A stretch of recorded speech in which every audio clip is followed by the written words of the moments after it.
મને જોઈને હું વિચાર કરતી હશે, માસે મારા માટે કોક હારું ધરતી હશે. આતમથી આતમની ગોઠવણી રહી જાય, એ આડુવાળો હક પણ છેડા સુધી હેડ્યો જાય. આતમથી આતમની ગોઠવણી રહી જાય, એ આડુવાળો હક પણ છેડા સુધી હેડ્યો જાય.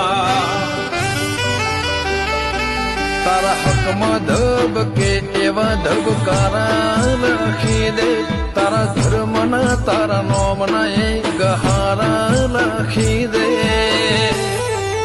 તારા મારા દાખલા દેવાય એવી કહાની લખી દે.